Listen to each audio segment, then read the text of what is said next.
it's so much hokum. It's one reason I stay so passionate, Tom, about getting the word out, doing cruises, doing so many podcasts, writing so many books. There's so much misinformation out there. Somebody's got to correct this stuff.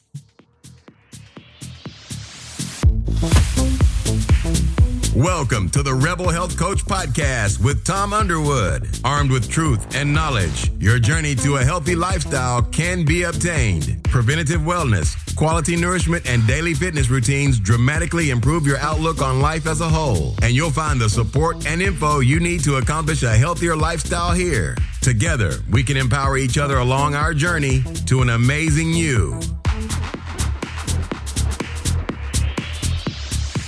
Hey, Jimmy, welcome to the Rebel Health Coach today. How are you? What's up, buddy? How are you, man? I'm good, man. I'm just beyond excited to have you on here. Long time no talk, Tom. Yeah, a couple minutes. I appreciate you coming back after that little tornado incident, but that sounded like fun. Yeah. Yeah. Actually, it was funny when you called me that day. We had just gotten, we live about a mile down the road from a fire station, and their tornado siren thing went off too. So I was like, oh boy. Yeah, that was quite, because you're right in the stream of it too, I think, because it came up from Atlanta to you guys. That's right. I'm in South Carolina. Yep. You're in Spartanburg, right? Spartanburg. Yep. Oh, nice city. God's country, as we like to call it. Yeah. Here, so. I went up to see Willie Nelson there at the little park in Spartanburg. Nobody purposely goes to see Willie Nelson. No, it wasn't that great. But... Oh, wait. That is his song, right? Yeah. Okay, good. Shows you my extent of Willie Nelson knowledge. Yeah, exactly. I appreciate you coming on the show. I've followed you for a long time, and I just started this show a couple months ago. So you're, to let you it's an honor to interview the king of ketogenics. And I've been podcasting a little while too. So yeah, you have. I've actually been listening to you since about 2008. Before listening to podcasts was cool. Yeah, I started in 2006. Try starting a podcast in 2006 when like dinosaurs were still roaming the earth. That's how long ago it was, at least in podcasting world. Yeah, exactly. I mean, you've got over 2,000 episodes? Well, of the Livin LaVida Low-Carb show, which is my flagship show, that one's 1,200 episodes, but I've done several other different podcasts that I've done about low carb and ketogenic, and I'm starting a brand new one in January on the subject of fasting. So yeah, we're staying busy with the podcast. And now what's that one going to be called? So I have a show on Thursdays called Keto Talk with Jimmy Moore and the Doc, and Dr. Adam Nally answer questions all about ketogenic diets. Well, we're doing fasting talk with Jimmy Moore and Dr. Jason Fung, as well as his right-hand woman in the clinic that actually helps people with fasting. Her name is Megan Ramos. And so Fasting Talk is the name of that one, and it's coming in January. Yeah, we've already been recording a couple of the episodes already, so we're real excited to get that new resource out there because nobody's really talking about fasting other than intermittent fasting. Right. I specialize in type 2 diabetics, so I like to preach the intermittent fasting. Yep. At least between dinner and sunrise. Pretty easy to do it that way. Yeah. I mean, I think that's a good time for your body to heal itself, but I read your recent book, The Complete Guide to Fasting. It's very interesting. And you just came off a 21-day fast. I did. Yep. About a month ago. And that's just incredible. I mean, I've fasted for 3 days, and that was, a good fast. It's interesting as we speak today. I kind of want to get into both of them, but I know you're a busy man. So first of all, fasting is mentioned over 40 times in the Bible. So fasting has been around forever. Yep. And your book is amazing. I read that, and I read the Keto Clarity. Basically, on this, I wanted to talk to you. I mean, you've been in a ketogenic diet for quite some time. Since 2012, pretty actively, I've been purposely pursuing ketosis, yes. And from a health coach with a study in applied functional medicine right now with Tracy Harrison, actually, you interviewed her on one of your episodes. 1045 was the episode with Tracy. I'm studying applied functional medicine with her at the time currently. And the ketogenic diet has been around for a long time. They used it for epilepsy for a long, long time, and they still do. But from a standpoint of somebody that is studying diabetes, and this is a diet that intrigues me from a diabetic standpoint. And why don't you tell me that? I guess I really want to dive into. I don't understand ketogenics, so consider you and I sitting down and having a cold drink and talking to, like, Jimmy, explain to me ketogenics. That is the $1 million question. What is the difference between, say, ketogenic and what most people are doing now? So most people, Tom, walking around the earth right now, they're sugar burners. I would probably guesstimate at least 90 to 95% of the world's population is primarily burning sugar for fuel. So obviously, it's not just sugar that they're consuming. Yes, a lot of people are consuming quite a bit of sugar, but really any food that turns to sugar in the body, they're fueling their body with a sugar. It's called glucose in the body. So ketogenic basically shifts that. We're going to say, you know what? There's another form of energy that I can use for fuel that is not sugar. And so that other energy is called ketones. So how do you shift from being a glucose sugar burner to being a fat and ketone burner? Well, number one, you have to eliminate all sources of sugar that you put in your body. And that includes, sugar. That's the easy one. But really any food that turns to sugar in the body, which is pretty much all carbohydrates, even the so-called healthy whole grains, they will turn to sugar in the body. Even excess amounts of, say, starchy vegetables will also turn to sugar in the body. The best ones to consume that won't turn to as much sugar, they still turn to sugar, but just a little bit, is green leafy vegetables and non-starchy vegetables. So your spinaches, your salad greens, your broccoli, your cauliflower, asparagus, green beans, those kinds of things. So once you get carbs low, which is why you limit carbs on a ketogenic diet, then you have to look at what else is producing sugar in the body. And this is the one from Keto Clarity, Tom, that shocked so many people. When you overconsume protein in excess of what your body can use, guess what happens? There is no mechanism for your body to store protein. So what does it do? It has to convert it into a usable source of energy. And here's what it does. It goes to the liver, that excess protein, through a process called, and I hope you're taking notes because there will be a test at the end. It's called gluconeogenesis. It's a big, long G word, just a fancy schmancy medical term that says all that excess protein that you consumed, we're going to convert it over into glucose, sugar, into the body. Well, if you're trying to be ketogenic and you've got a process that's actually producing sugar in the body, it's very hard to be ketogenic because your body is now burning sugar. So moderating down on the protein. So we don't need as much protein as we think we do. A lot of times the Atkins diet and other popular low-carb diets have been put out there as a low-carb, high-protein. They're very much not a high-protein diet. They are high-fat diet. And so when you keep carbs low, you moderate protein, really the only macronutrient left that you can consume is fat. And so you eat a high-fat diet. Now, that doesn't mean you sit there and mainline butter all day, but you do liberally put it on your food. So like a steak, instead of steak sauce, you would put maybe a pat of butter on top of it, maybe some garlic. That's a really good steak sauce to me. And of course, you're not having a 16-ounce ribeye anymore. You're going to have maybe a 6, maybe an 8-ounce if you can tolerate more protein like that of a steak. And so when you lower the carbs, you moderate the protein, you increase the fat, your body over about a 4 to 6 week period for most people, some people quicker if you're already pretty low carb, some people longer if you're very addicted to carbohydrates, you will shift your body from sugar burner to fat burner. And when you're burning fat very efficiently, there's this byproduct that shows up in the blood called beta hydroxybutyrate. Again, it's going to be on the test at the end. Okay. And so BHB is what beta hydroxybutyrate stands for. That is the ketone body in the blood. It's the main one that you're tracking to see how you're fueling your body. So a lot of times people have been peeing on urine sticks, and that's another ketone called acetoacetate. It's not as reliable as beta-hydroxybutyrate.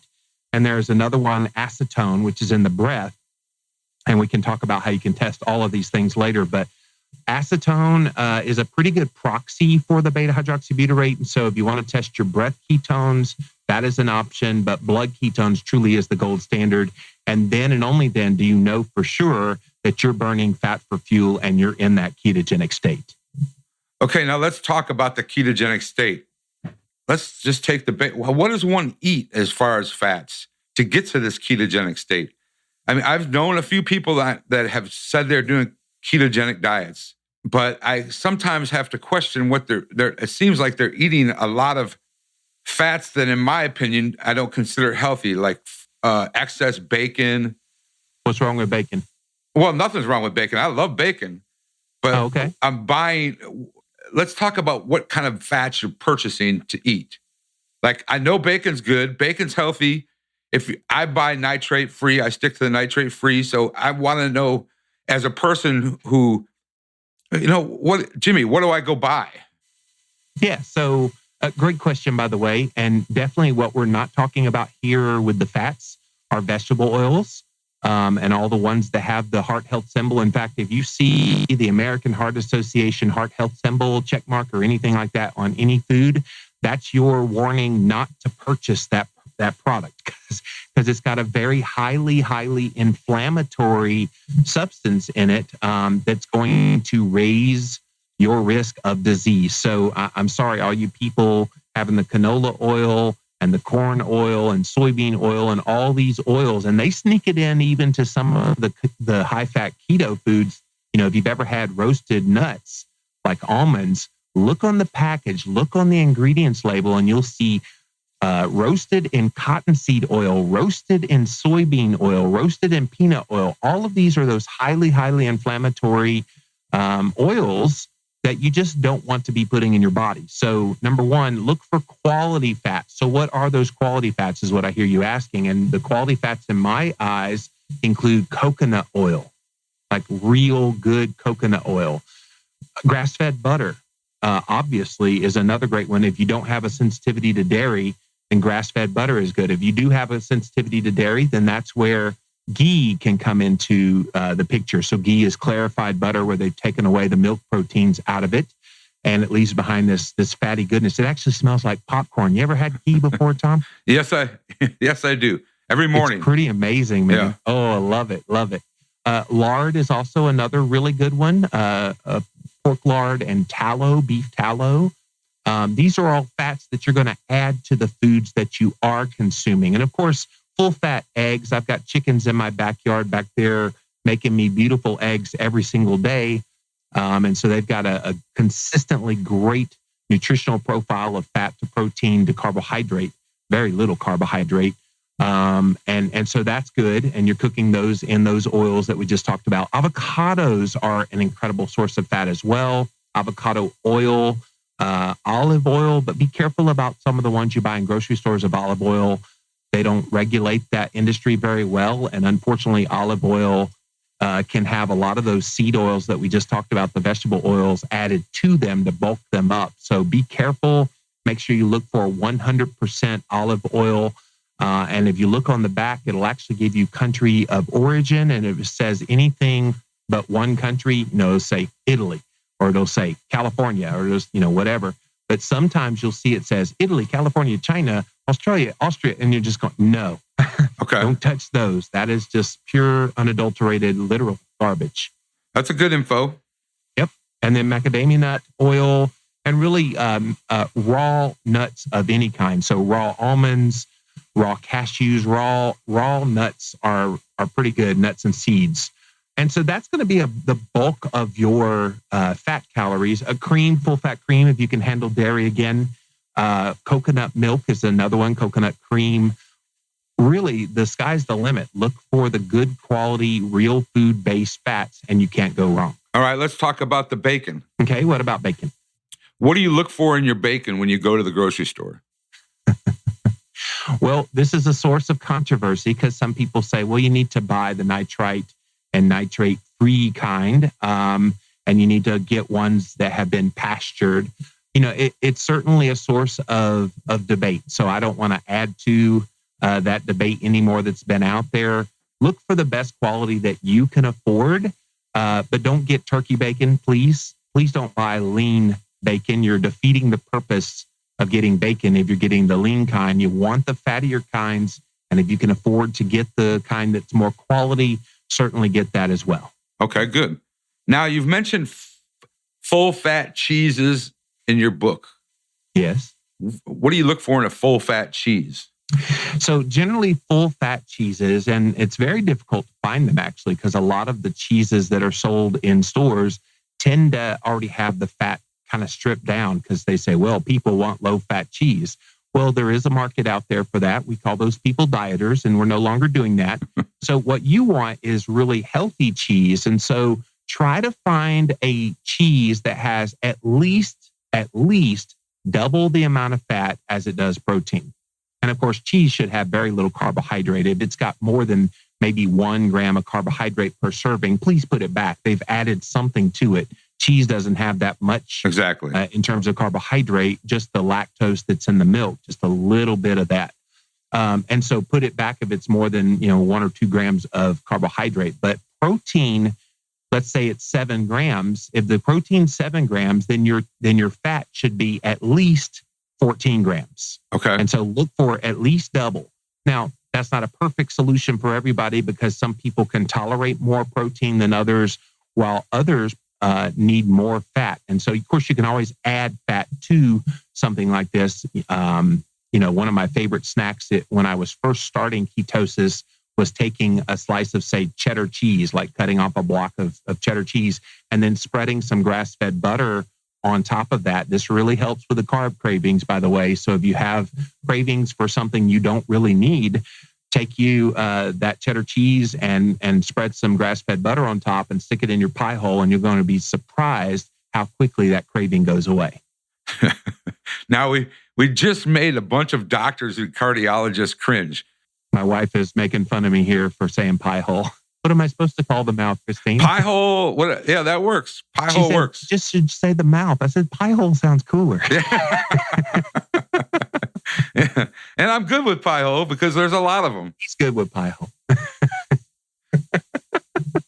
That's funny. I'm getting in trouble with my wife doing these interviews.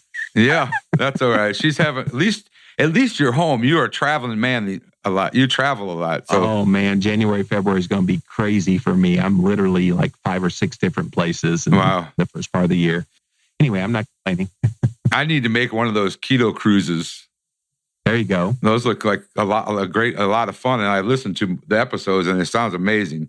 Oh, the low-carb cruise is so much fun. Yeah, the low-carb cruises. The 10th anniversary is coming up in 2017, lowcarbcruiseinfo.com. You should come, Tom. Yeah, I love that. A great learning experience because this is more of a lifestyle. Diet is a 4-letter word in my opinion. So this is more of a lifestyle change to help with a lot of things. And diabetes is one of them. Cancer is a huge one for this diet, for this way of eating. And brain health. Yep. Brain health. And even as much as the cardiologists don't like to admit this, it's actually good for your heart and your heart health. Arguably the best way to control heart health and prevent heart disease because you're lowering the inflammation. Exactly. I did a whole book on this in 2013 called Cholesterol Clarity, where so many of the misconceptions we have about heart disease being related to fat intake, it's so much hokum. It's one reason I stay so passionate, Tom, about getting the word out, doing cruises, doing so many podcasts, writing so many books. There's so much misinformation out there. Somebody's got to correct this stuff. Yeah, exactly. And I have a physician friend that we get in this conversation a lot about, and because it is one of my passions is since I specialize in men.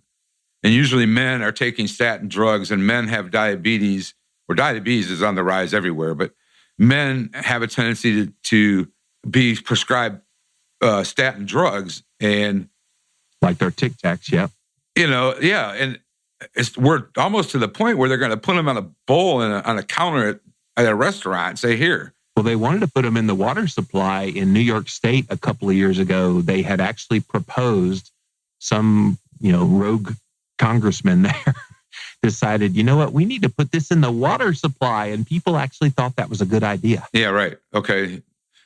I mean, there's a lot of things go along with statin drugs that we don't have time to talk about, but Chapter 5 of Cholesterol Clarity, if you want to learn. I'm going to go pick that one up. I've read these other two, and I'm going to go grab that one, because it's amazing that the physician community does not understand the aspects of what causes high cholesterol and heart disease is not the fats, it's the carbohydrates. Yep. That are converting to sugars and causing rampant inflammation. The fats actually provide lubricant to the inside of the blood veins and the cells. And it just cracks me up. We go over the statin, and they prescribe statin drugs like crazy, and nobody's talking about, okay, what is a statin drug actually doing to you? And then you get into a whole subject about CoQ10 and stuff to add. It's like, okay, let's just move along. So anyway. Well, the biggest egregious thing about statin drugs that should warn anybody from taking it is this whole thing called numbers needed to treat. So numbers needed to treat is how many people do you need to put on some therapy, and in this case, we're talking about statin drugs, in order for one person to see a benefit. You want to know what the numbers needed to treat is for statin drugs? Yes, I do. It's 100. So you have to put 100 people on a statin drug before one person finally gets benefit out of it. But what they're not talking about is what happens to those 99 people who did take it and did not get the benefits. What happened to them that went the other way? Well, they get heart attacks, that's for sure. They also have one of the biggest complaints is muscle ache and pain. I used to be on both Lipitor and Crestor before I started low carb over a decade ago now. And I still to this day can feel some of the effects of having taken those drugs for about 1.5 years, 2 years before I started low carb. And they're bad news, man. Oh yeah, they're horrible news. Horrible. I mean, I could go on for hours about this. And we could wax eloquently on that one. Yeah. It's just, I mean, if you're starting a ketogenic diet, or a ketogenic way of life, so we can eliminate the word diet. So diet just means the way you eat. So right. I'm not afraid of the word diet. Just let's know what diet means. Okay. Diet just simply means this is how you eat. Okay, good. I like that. I like that explanation better. As a matter of fact, I love that explanation. But if you're on a ketogenic lifestyle, how, and when are you testing for ketosis during the course of a day? Great question. So earlier I told you about 3 different ketones in the body, the one in the urine, one in the blood, one in the breath. The one in the urine you can test using these sticks called keto sticks. And in the first couple of weeks of you starting out on your ketogenic diet, you want to kind of see, am I making any progress, spilling over any ketones into the urine? Well, the first couple of weeks, those urine strips, which are the cheapest of the 3, will show you spilling ketones if you're doing this the right way. So that's a great place to start. But then once you make that shift over from being sugar burner to fat burner, like we talked about earlier, you need to get a little more sophisticated in your testing, because some people, Tom, will lose that acetoacetate in the urine, and therefore it won't show up there anymore, but it's in the blood now. So it shows up as beta hydroxybutyrate, which is why you should probably try to test blood. So there's a meter out there called Precision Extra. It's also called Freestyle Neo around the world. I'm starting to see Freestyle Neo show up on like Walgreens and different places on supermarket and drugstore shelves here in America. Okay. So get that. The only problem is the testing strips are very expensive.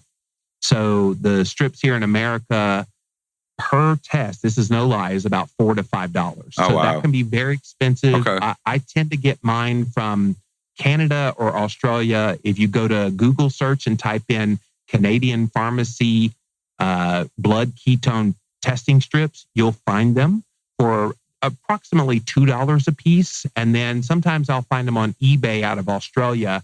You type in blood ketone testing strips, and be sure you get blood ketone, not blood sugar, because they do also test blood sugar with a different strip that's cheaper. Don't get the cheaper one. You got to get the one that tests blood ketones. The ones from Australia can range from $1 to $2 as well. So just buyer beware when you go to do that. But that is probably the gold standard for testing and how you know for sure that you're actually producing ketones in the blood. Now, a good proxy for people that don't have that kind of money to test, and we'll get to frequency of testing here in a second, is breath. And so there's currently just one breath ketone analyzer on the market today. It's called Ketogenics, Ketonix.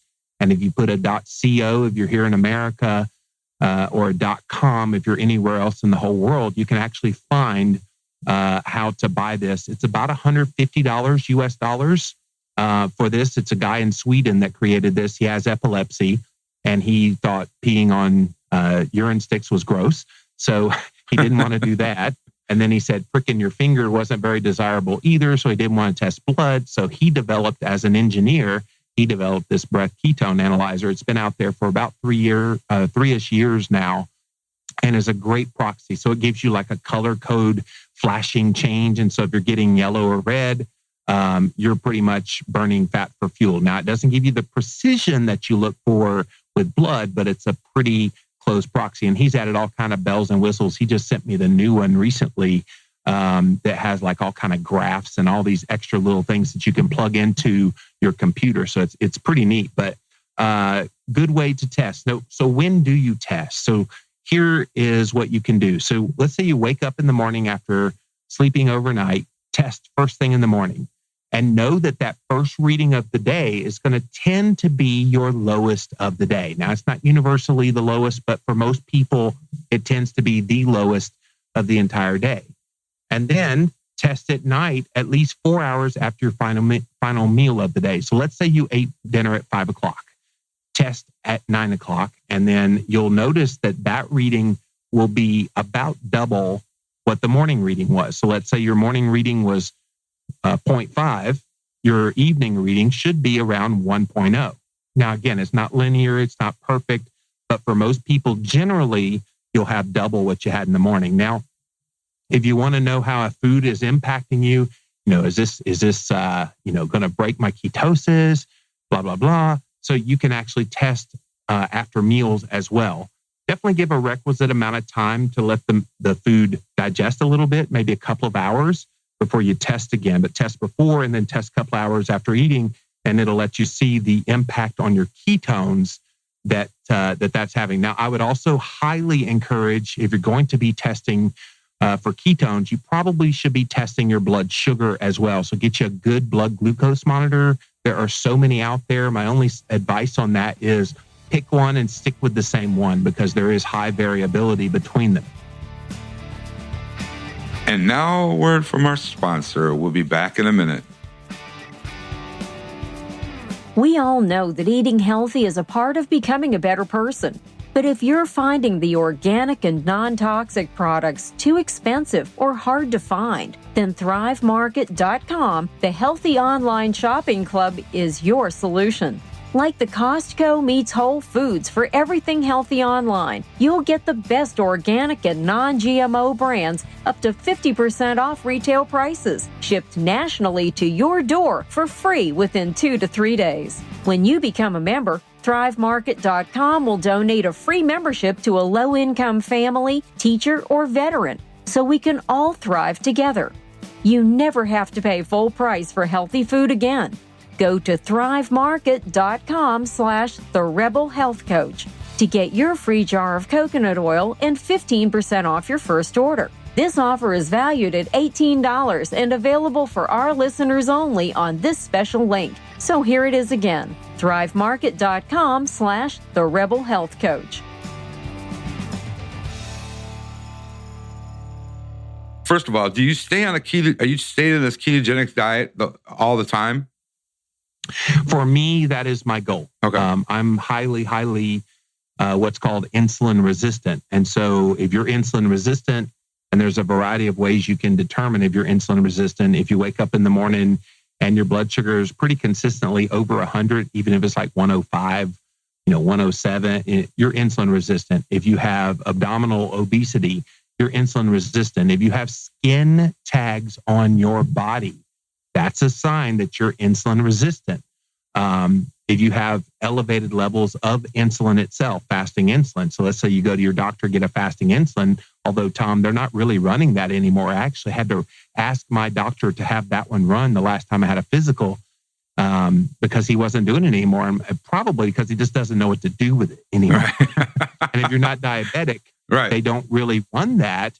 But I'm thinking, I want to prevent diabetes. Run the test. Right, exactly. And I went to my annual physical in October, and they didn't run an A1C on me. That's crazy. I'm like, I have to ask for that? That should be automatic. Yeah, mine was 5.1 the last time I checked it, but yeah, it was only because I asked for it too. So yeah, it's crazy. So what does a typical day look like? Let's start with your day. What do you eat for breakfast? So I love this question because it assumes that we're eating regular meals. So breakfast, snack, lunch, snack, dinner, snack, midnight snack is kind of the American way of eating. Right. But what happens, Tom, something very interesting happens, and we wrote about this in Keto Clarity, but wrote very extensively about it in the Complete Guide to Fasting. When you're nourishing your body well, you don't feel the need to eat according to the clock. You eat according to your satiety. So if you get hungry at 10 o'clock in the afternoon or 10 o'clock in the morning and not 8 o'clock in the morning, then by golly, eat at 10 o'clock in the morning. But here's the thing. You said, when do you eat breakfast or what do you have for breakfast? Well, breakfast is the most important meal of the day. I just don't think it has to be at 7 or 8 o'clock in the morning. I think you can have your break fast, which is what breakfast stands for, breaking the fast, at 1 o'clock in the afternoon if you choose to do it. And so knowing that you're not eating by the clock, knowing that there's no lunch time, there's no breakfast time, there's no dinner time, there's definitely no snack time, you eat intuitively. So let's say that I wake up and I'm not hungry. Great. I'm going to continue the overnight fast. So then I start getting a little bit hungry around 12:30, and at 1 o'clock, I decide to make a meal. So I'll go grab some eggs out of my chickens in the backyard and make those in some grass-fed butter, maybe have some bacon or some sausage on the side with that, maybe a whole avocado to get some healthy monounsaturated fats as well. Perhaps a little bit of cheese on top of the eggs, maybe a little bit and cream cheese, by the way. If you've never had cream cheese and eggs before, it's about to rock your universe. I promise you, it's awesome. But maybe a dollop of sour cream on top of that. So as you can see, pretty heavy amount of food in terms of fat calories, but it's the perfect ratios for ketogenic. So it's high fat, very moderated in protein, and low carb. And here's the kicker. I could have a meal like that at, say, 1 o'clock in the afternoon, and I could be totally satisfied for the rest of the day. So in other words, that's all I ate the entire day, maybe 13, 14, 1,500 calories, and I'm completely satisfied. So you're not feeding your body every 3 hours. You're not on that. You don't have to. Right. Because your fats are taking over your digestive tract. Well, there's several things going on there. You're able to shift over your body from being a sugar burner to fat burner. So once you're in that state, fat burning commences, and you stoke that fat burning by feeding your body fat. And then when you're not eating, those periods of intermittent fasting that we're talking about here, where you're going upwards of 18 to maybe 24 hours between meals, your body fat on your body is what's being burned as energy. So people are like, well, what do you do if you're not eating? Well, no, you're still eating. You're just not physically putting food in your body anymore. What you're feeding on is stored body fat, which is why it's there. A lot of times people say, well, if you don't eat and you fast, you're just going to eat up all your muscle. I'm like, why does that make any sense at all? Think about it, guys. Think about it. Your body, when it has excess energy, what's it do? It stores it as what? Stored body fat. It doesn't store protein. It can store a little bit of sugar in terms of glycogen in the muscles, but once that's filled up, all it can do is convert all energy into fat. So why do we suddenly think that if you start fasting, it's going to immediately leach your muscles? No, it does not. It goes right for that huge bolus of energy that's on your body. And especially if you're insulin resistant, you have a huge belly, you're going to tap into that fat on your body as energy.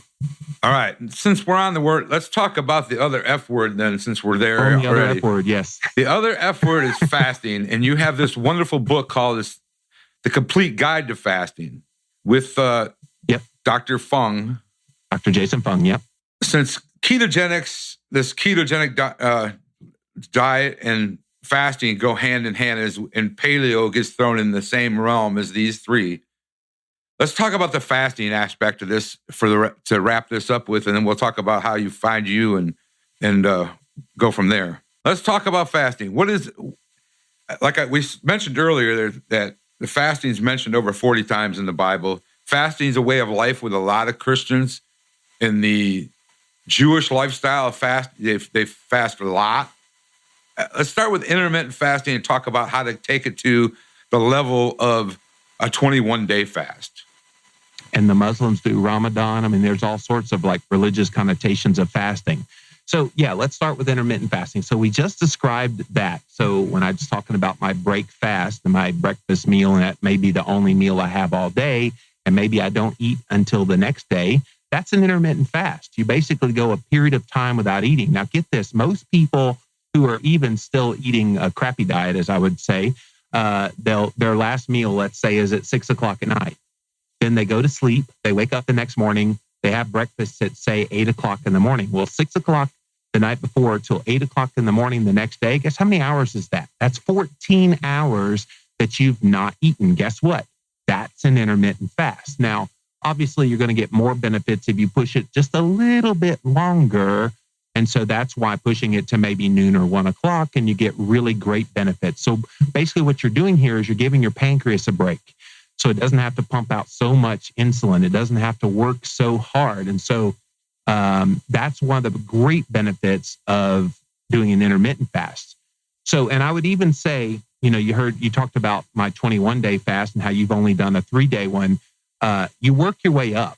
You don't just start with 21, unless you're a glutton for punishment. And I tell the story in our book how I hated even intermittent fasting. I just didn't get it. But it took, as you could tell from reading my story, Tom, me a lot of time to try it and try it again. And by the way, the first 2 or 3 times you try fasting, you're going to crash and burn. You're going to fail. So just know that right off the start, that if you don't, you're way ahead of the curve, because most people crash and burn and don't do well. But you will do well eventually because you keep at it. So intermittent fasting, you're going a period of time without eating, somewhere between 12 to 24-ish hours. Maybe some people push it to 36-ish hours. Now we're getting into this thing called alternate day fasting. So you eat on Monday, and then you don't eat Tuesday.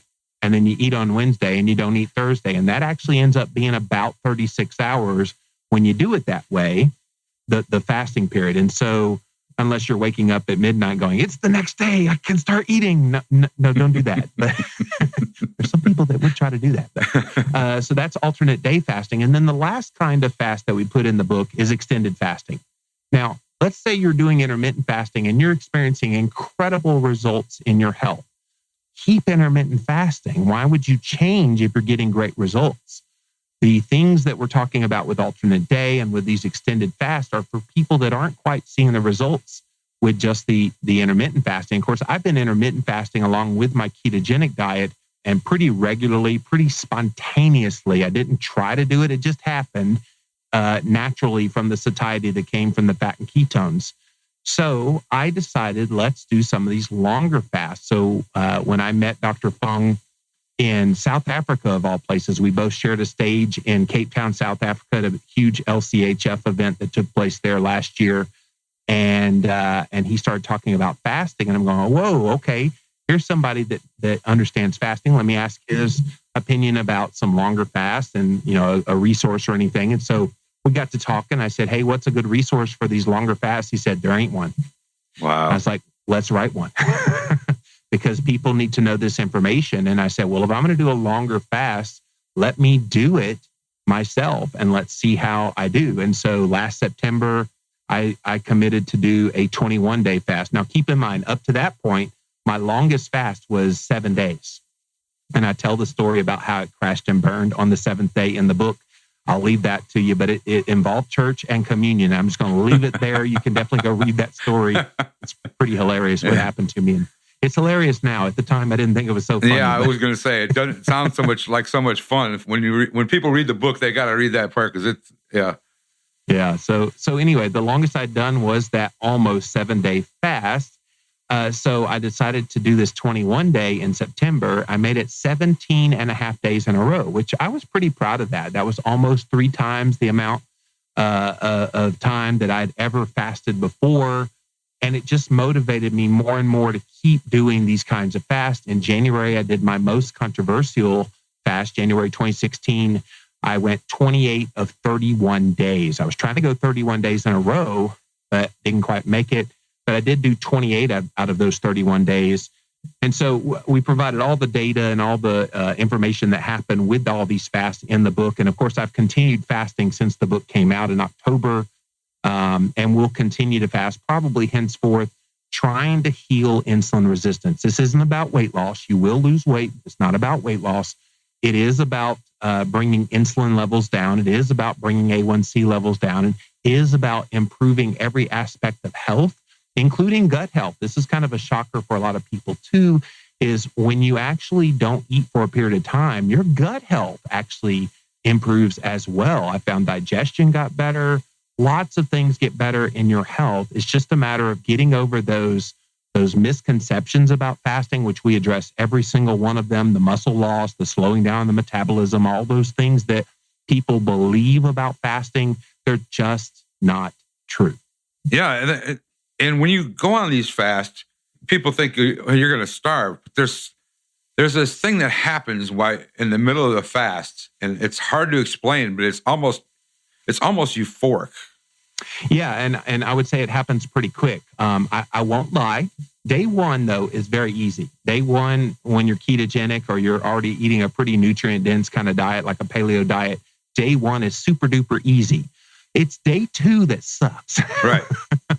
So if you can get through day two, because your body's just going to kind of fight you tooth and nail to make you eat that day, if you can get past day two, maybe a little bit into day three, it's day 4, 5, 6, and on that you just have no idea how euphoric, how clear-minded. I did a bunch of interviews in the midst of that 21-day fast I did about a month ago, a bunch of interviews for my book.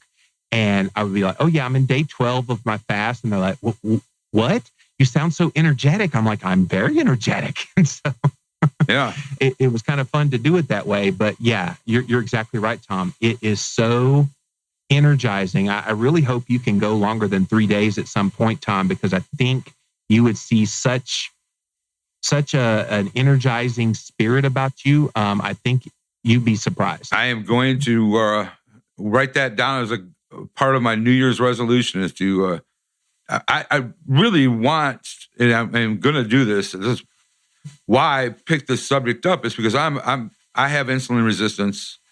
I've struggled with it all my life. My dad had it. He passed away from from type 2 diabetic complications, which there are many. And I decided that I don't want to live like that. So good on you. That's why I changed. And I think if you listen to health coaches, I think every health coach has its own story. And we've all been there. And I think that's why we find this passion to help people. That's right. And this whole ketogenic and diet and the fasting intrigued me because Dr. Fung's been doing it for quite some time with type 2 diabetes in his clinic. And it works. And it works very well. Both side by side with the ketogenic lifestyle and the fasting work very well if you are a type 2 diabetic. Especially if you start with the ketosis. I think this is a mistake some people make is they try to hop into fasting because they hear so much good stuff about it, and there's a lot of great stuff about it.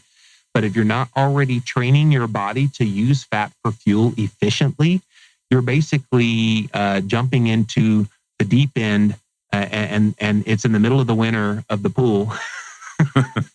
It's going to hurt a lot. Yeah. And so don't do that to yourself. Start in the shallow end, dip your toe in a little bit, try this ketosis thing, get fat adapted, make that 4 to 6 week period of shifting from sugar burner to fat burner. And then once you get rolling with that, you're feeling pretty good from that, because that alone will provide a lot of people great benefits.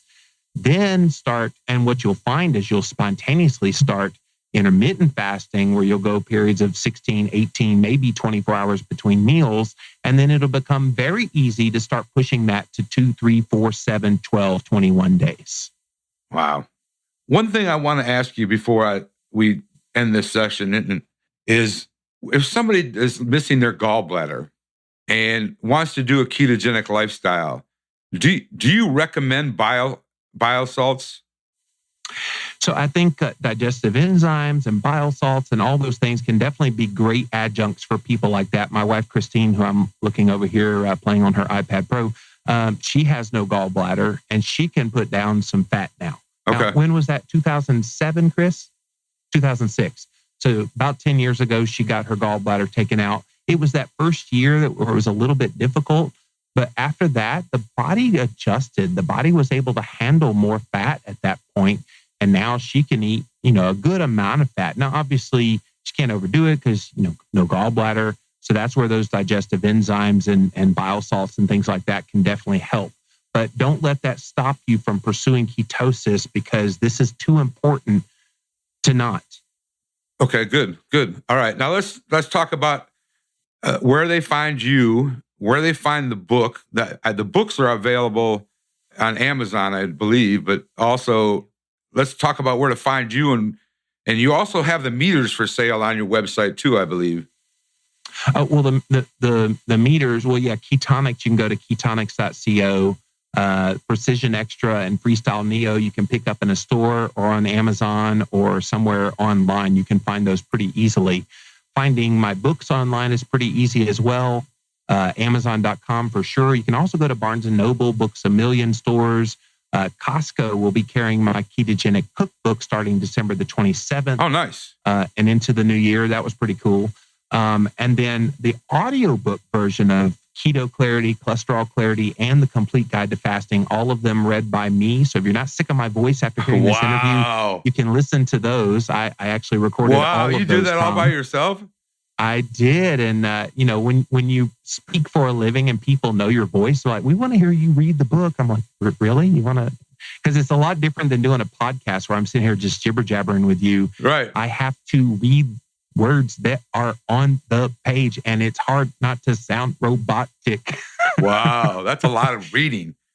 So those are available on audible.com, which is where you can get books. Also on iTunes, they have an audiobook section as well.